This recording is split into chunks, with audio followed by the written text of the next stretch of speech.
Nós veremos agora o estrangulamento da posição da montada. Lembrando sempre que quando eu estou montado no meu adversário, o ideal é que eu avance a minha montada para levando os braços e o cotovelo dele para cima. Quanto mais o braço dele está para cima, menos força, menos chance de reação ele vai ter, certo? Então controlei aqui meu adversário, eu vou começar a buscar o estrangulamento. Eu preciso criar um espaço aqui na gola do meu adversário. Então o que eu posso fazer? O kimono dele normalmente está mais solto na hora da luta. Tem gente que prefere puxar o kimono para cima para entrar a mão na gola. Eu acho mais interessante abrir, eu levo lá para baixo e entra a minha mão. Lembrando sempre, a pressão do estrangulamento ela deve ser feita na lateral do pescoço. Às vezes a gente confunde querendo fazer pressão aqui na frente, mas a pressão tem que ser na lateral. Então se eu coloco a minha mão na lateral, o meu braço vai dar pressão na frente. Então a minha mão precisa ir bem funda. Um bom estrangulamento, ele tem a mão lá no fundo, lá quase nas costas, na nuca do meu adversário. E por isso eu não jogo a minha mão reto para o chão. Eu jogo a minha mão curvando, ó, indo lá buscar quase que a nuca do meu adversário. Então criei um espaço, levei lá na nuca do meu adversário, consegui fazer a pegada. Se eu sentir que ela está boa, beleza, continuo daqui, mas normalmente não vai ficar, então eu dou mais um ajuste para eu ganhar a posição.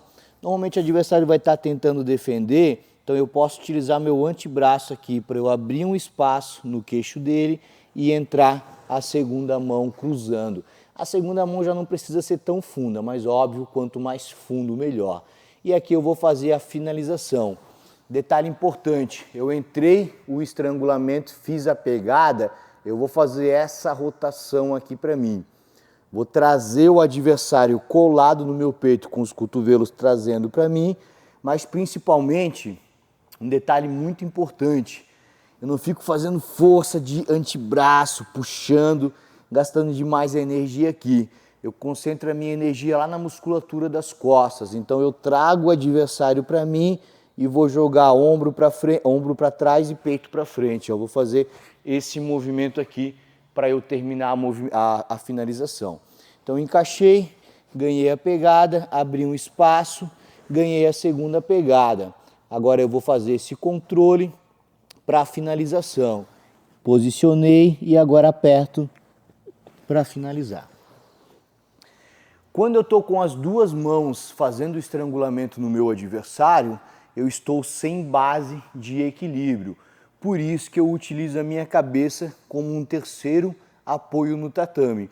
E as minhas pernas, elas ficam para me ajudar a dar uma base. Então toda vez que eu estou atacando o estrangulamento, o Rodrigo roda para aquele lado lá, roda lá Rodrigo um pouquinho, eu uso a perna como apoio e retomo trazendo ele para o centro. A gente vai mostrar aqui na situação, né? Então criei o espaço, entrei a mão, ajustei a mão, criei um segundo espaço, entrei a segunda mão.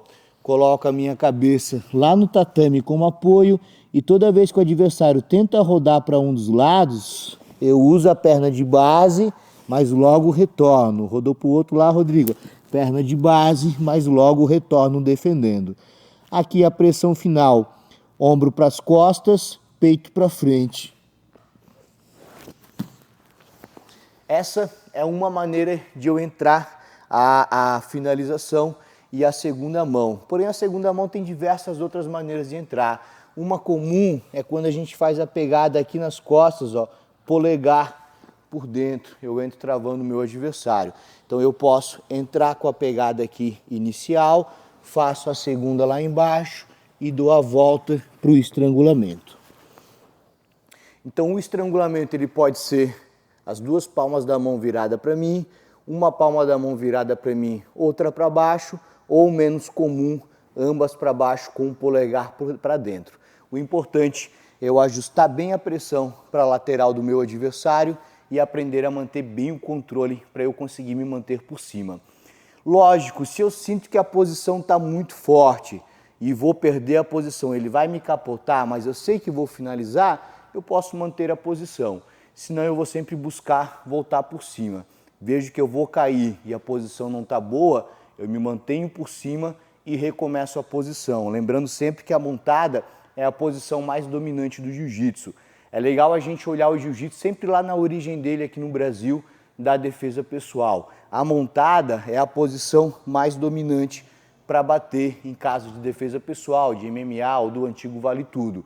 No jiu-jitsu não tem golpe traumático, mas é a posição que dá mais ponto em competição e é a posição dominante. Então, fundamental que a gente aprenda a manter bem essa base.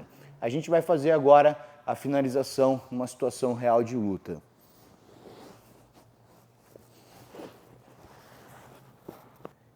Nós vimos agora então o estrangulamento da montada, uma técnica que a gente aprende já na faixa branca, uma técnica iniciante, mas que ela funciona até a faixa preta. Um dos grandes campeões do jiu-jitsu, Roger Gracie, usa direto essa posição em competição, essa técnica, finaliza todo mundo nessa técnica. E numa recente entrevista ele ainda falou que ele conseguiu realmente pegar o ajuste dela depois da faixa preta. Então é legal essa lição pra gente, porque às vezes a gente faz a posição uma vez, faz a técnica uma vez ou 10 vezes na aula e acha que já dominou. E a gente vê um grande campeão como o mestre Roger Gracie dizendo que conseguiu só realmente dominar a técnica lá na faixa preta. Isso mostra pra gente que o jiu-jitsu é um estudo contínuo, a gente precisa estar sempre estudando, sempre aprimorando e sempre buscar aprender mais detalhes para melhorar aquilo que a gente já faz bem. Você acabou de assistir um pequeno corte das aulas exclusivas da metodologia BJJ Protec. Se você quiser receber toda semana aulas novas da nossa metodologia, venha para a BJJ Protec e seja um dos nossos assinantes.